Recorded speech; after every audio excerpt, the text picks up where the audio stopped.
Shalom, selamat pagi Bapak Ibu Saudara yang dikasihi oleh Tuhan. Kita bertemu lagi dan kita bersama-sama belajar firman Tuhan lagi ya. Puji Tuhan, mari saya ajak Bapak Ibu Saudara untuk kita berdoa bersama-sama.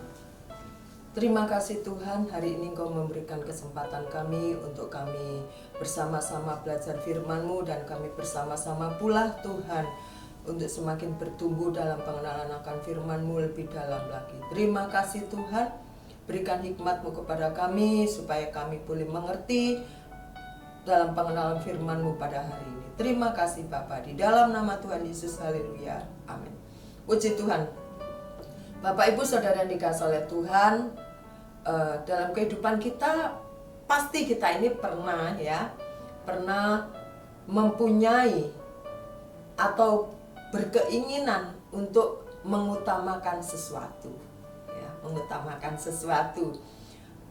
Istilahnya memprioritaskan dalam hidup kita ya. Kalau rumah tangga tentunya kita ingin rumah tangga kita ini damai sejahtera ya, rukun bersama-sama. Kalau kita bekerja tentu kita ingin bekerja lebih baik. Kalau anak sekolah tentu ingin yang menjadi proses pembelajaran itu memberikan yang terbaik dalam sekolah mereka. Puji Tuhan. Tetapi pada pagi hari ini bersama-sama kita akan belajar di dalam kitab Kolose. Kitab Kolose 3, kitab Kolose pasal 3 ayat yang kedua. Demikian bunyi firman Tuhan. Pikirkanlah perkara yang di atas, bukan yang di bumi. Puji Tuhan. Pikirkanlah perkara yang di atas, bukan yang di bumi. Dan pada pagi hari ini saya akan memberikan judul yaitu memprioritaskan ya, atau prioritas gitu ya. Simpelnya prioritas. Bapak Ibu Saudara yang dikasihi oleh Tuhan, waktu Kolose ini ditulis oleh Rasul Paulus ya, kita akan melihat sebenarnya Rasul Paulus ini menuliskan surat ini kepada jemaat Kolose ya, kepada orang-orang percaya di Kolose, dan mengatakan kiranya damai sejahtera dari Allah Bapa kita menyertai kamu. Kami selalu mengucap syukur kepada Allah Bapa Tuhan kita Yesus Kristus setiap kali kami berdoa untuk kamu, kata Rasul Paulus ya. Di dalam pasal yang ketiga ayat yang kedua, seperti tadi kita baca bersama-sama, pikirkanlah perkara yang di atas. Kalau kita kembali lagi di dalam pasal yang kedua, ada perikop yaitu kepenuhan hidup dalam Kristus di dalam pasal yang kedua. Yes.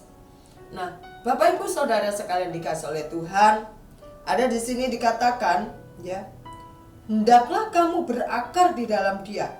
Sebelum kita ini memprioritaskan seseorang atau memprioritaskan sesuatu yang menjadi tujuan hidup kita, kita sendiri harus memperlengkapi diri kita. Dan tentunya dalam pengiringan kita, dalam pelayanan kita, yang kita prioritaskan adalah Tuhan. Perkara-perkara yang di atas, hal-hal yang memuliakan Tuhan, hal-hal yang menyenangkan Tuhan, hal-hal yang kita bisa memberkati orang lain sehingga Tuhan dimuliakan. Itulah tentunya prioritas dan itulah tentunya tujuan hidup kita, untuk memuliakan Tuhan.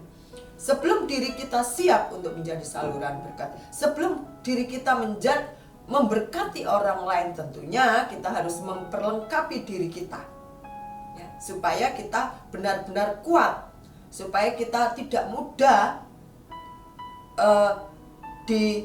diombang-ambingkan oleh pendapat-pendapat orang. Kita keputusan punya pendirian yang kuat. Di dalam ayat yang ketujuh seperti tadi saya katakan, hendaklah kamu berakar di dalam Dia dan dibangun di atas Dia. Hendaklah kamu bertambah teguh dalam iman yang telah diajarkan kepadamu, dan hendaklah hatimu melimpah ucapan syukur. Bapak Ibu Saudara yang dikasihi oleh Tuhan, tetap hidup di dalam Kristus, tetap hidup di dalam Yesus. Tentunya kita harus menjadi pribadi yang pantang mundur, pantang menyerah. Namanya juga akarnya sampai ke tanah begitu kuat. Tanaman itu kokoh, berdiri kokoh ya. Sehingga datang hujan datang angin kencang, dia tidak bisa patah. Tanaman itu tidak letoi lagi. Karena akarnya sudah menancap di tanah, mencengkeram tanah begitu kuat. Ya. Kalau kita ingin menjadi pribadi kita menjadi saluran berkat, itu tujuan kita ingin memuliakan Tuhan. Seperti tadi saya katakan, kitanya dulu harus kokoh, harus kuat dalam pengenalan firman Tuhan. Tidak mudah menyerah. Kalau kita mudah menyerah, kita kurang nancep pengenalan akan firman Tuhan. Ya. Lalu kita juga harus menjadi pribadi yang dewasa di dalam Kristus Yesus. Ya.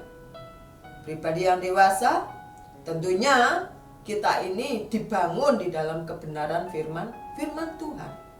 Hidup kita berlandaskan firman Tuhan. Apa yang kita pikirkan itu untuk kemuliaan Tuhan. Sehingga kita ini bisa mengucap syukur. Begitu melimpah ucapan syukur dalam hidup kita. Puji Tuhan. Bapak Ibu Saudara yang dikasihi oleh Tuhan, pikirkanlah perkara-perkara yang di atas bukan yang di bumi. Kenapa Rasul Paulus mengatakan harus di atas bukan di bumi? Karena di bumi ini secara daging. Kalau kita memikirkan secara badaniah, istilahnya ya, badaniah, kedagingan kita, banyak sekali keinginannya. Ya.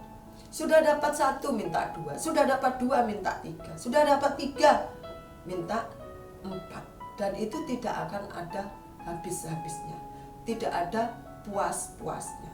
Tetapi kalau kita rindu, ya, selalu memikirkan perkara yang di atas, yaitu kemuliaan bagi Tuhan, yaitu memprioritaskan Tuhan dalam kehidupan kita, maka Tuhan yang adalah sumber damai sejahtera itu akan melimpahkan dalam kehidupan kita, sehingga kita bisa bersyukur. Orang yang bisa bersyukur adalah orang yang kaya, ya, bisa berterima kasih kepada Tuhan, tidak bersungut-sungut, tidak menggerutu. Aku bersyukur kepada Tuhan. Amin Bapak Ibu. Saya juga belajar kepada Bapak Ibu Saudara sekalian, bagaimana kehidupan Bapak Ibu sekalian, ya, dalam pelayanan, dalam kehidupan sehari-hari yang terus ada senyum di wajahnya, ada ucapan syukur di wajahnya, hatinya selalu happy. Dan firman Tuhan mengatakan hati yang gembira adalah obat. Haleluya. Itulah saya juga ingin seperti Bapak Ibu Saudara sekalian, yang hidupnya benar-benar berakar, hidupnya benar-benar melekat kepada firman Tuhan. Apapun yang dibicarakan, yang keluar dari mulutnya adalah firman Tuhan. Puji Tuhan Bapak Ibu Saudara sekalian dikasihi Tuhan. Saya mengenal beberapa orang, salah satunya adalah seseorang bapak, ya. Waktu dia mengalami anaknya ini sakit, ya, perekonomiannya memburuk, dia bilang, Bu Yayu, saya bersyukur saya masih diberi sehat sehingga saya bisa merawat anak saya. Saya bisa bersyukur. Kalau tidak, siapa yang merawat anak saya? Saya juga bersyukur setiap hari yang saya makan ada. Itu semua karena Tuhan, Bu Yayu. Hati saya adem, kata orang Jawa. Ucapannya itu membangun iman saya. Ucapannya itu begitu membuat saya itu, oh puji Tuhan, mengatakan Tuhan Engkau baik. Ya. Nah, dalam setiap kehidupan kita, saya percaya tujuan hidup kita adalah memuliakan Tuhan. Itu yang menjadi prioritas kita. Apapun yang kita kerjakan, kita lakukan.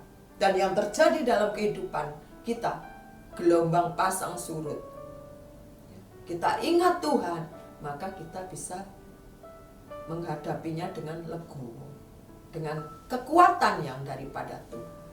Oleh karena itu pada pagi hari ini Bapak Ibu Saudara yang dikasihi oleh Tuhan, kalau kita memprioritaskan Tuhan dalam kehidupan kita, bukan harus berkhotbah, ya, bukan harus memuji Tuhan di dalam KKR, cukup kita berdoa. Kita bisa memuji Tuhan di rumah sambil duduk-duduk, sambil memasak. Ya, dan itu alangkah indahnya. Itu berarti kita sudah mau memprioritaskan Tuhan meskipun dalam skala yang kecil. Tetapi Tuhan tidak pernah melihat itu skala kecil atau skala besar. Yang intinya adalah kalau dia mengutamakan Tuhan, kalau dia mau bersyukur kepada Tuhan, itu sudah memuliakan nama Tuhan. Dan orang melihat betapa indahnya mengikut Tuhan. Karena Tuhan hidup dalam kehidupannya, maka apa yang dia pikirkan, dia masih ingat Tuhan senantiasa. Ya, puji Tuhan, saya percaya setiap kita mengalami banyak sekali pergumulan dan bermasalah hidup yang tidak bisa kita tunggu dulu, dia akan datang kepada kita. Tapi kita tahu, ya, kita mempunyai Bapa yang kekal, kita mempunyai tempat pelarian, kita mempunyai batu karang yang teguh, kepada Dialah sehingga kita mau memprioritaskan Dia, karena Dialah segalanya dalam kehidupan Bapak Ibu Saudara sekalian juga saya. Puji Tuhan, pada pagi hari ini Bapak Ibu yang kita pelajari adalah kita mau memprioritaskan Tuhan karena Dia adalah segala-galanya dalam hidup kita. Amin. Selamat pagi, Tuhan memberkati. Mari kita berdoa bersama-sama. Terima kasih Tuhan, ajar kami untuk menundukkan pikiran dan hati kami kepada Engkau, kepada firman-Mu Tuhan, supaya kami menghadapi tantangan hidup ini dengan kekuatan daripada Tuhan. Kami mau belajar memprioritaskan Engkau dalam kehidupan kami, sehingga Engkau saja ditinggikan Tuhan. Kami menjadi pribadi yang kuat, kami menjadi pribadi yang teguh, karena Engkau-lah pengharapan dalam kehidupan kami. Terima kasih Tuhan, pada pagi hari ini Engkau mengingatkan kami, Engkau-lah segala-galanya dalam kehidupan kami. Terima kasih Tuhan. Di dalam nama Tuhan Yesus kami mengucap syukur. Haleluya. Amin. Selamat pagi Bapak Ibu Saudara sekalian. Tetap kita memprioritaskan Tuhan dalam kehidupan kita. Haleluya. Amin.